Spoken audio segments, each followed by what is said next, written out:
दाऊद का जीवन प्रार्थना और आराधना का उत्तम उदाहरण है। जब हम बाइबल में भजन संहिता पढ़ते हैं तो हमें दाऊद के हृदय की गहराई और उसकी प्रार्थनाओं का स्वरूप स्पष्ट दिखाई देता है। दाऊद केवल राजा ही नहीं बल्कि परमेश्वर का दास और आराधक था। उसकी प्रार्थनाएं परिस्थितियों पर निर्भर नहीं थीं, बल्कि उसके परमेश्वर के साथ व्यक्तिगत संबंध पर आधारित थीं। दाऊद प्रार्थना करते समय सबसे पहले अपने हृदय को परमेश्वर के सामने खोल देता था। वह अपनी कमजोरी, डर और संघर्ष को छिपाता नहीं था। चाहे युद्ध का समय हो, शत्रु उसके पीछे पड़े हों या उसका अपना परिवार उससे विरोध कर रहा हो, वह अपने पूरे मन की व्याकुलता को परमेश्वर के सामने रखता था। यह उसकी प्रार्थना की सबसे बड़ी विशेषता थी कि वह सच्चाई से प्रभु के पास जाता था।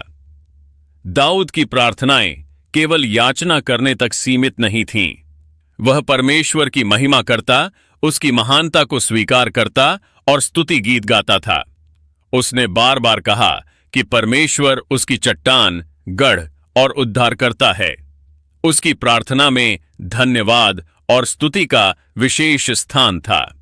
जब वह जीवन के अंधकार में भी होता, तब भी वह परमेश्वर की विश्वास योग्यता को याद करता और उसकी स्तुति करता।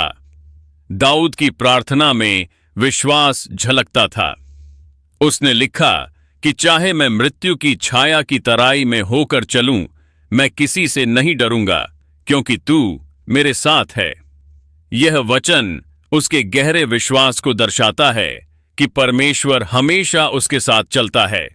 यही विश्वास उसकी प्रार्थनाओं को जीवंत और सामर्थी बनाता था। दाऊद का एक और गुण यह था कि वह प्रार्थना में अपने पापों को स्वीकार करता था। जब उसने गलती की तो वह परमेश्वर के सामने टूटा हुआ मन लेकर आया और दया मांगी। भजन 51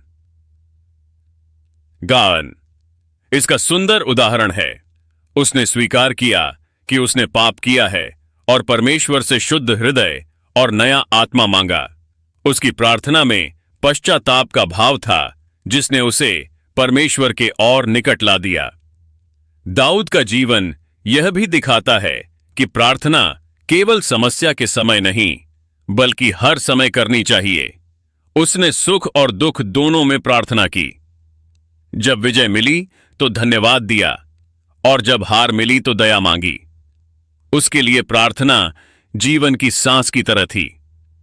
दाऊद हमें सिखाता है कि प्रार्थना केवल शब्द नहीं बल्कि हृदय की गहराई है। यह परमेश्वर के साथ आत्मिक संगति का माध्यम है।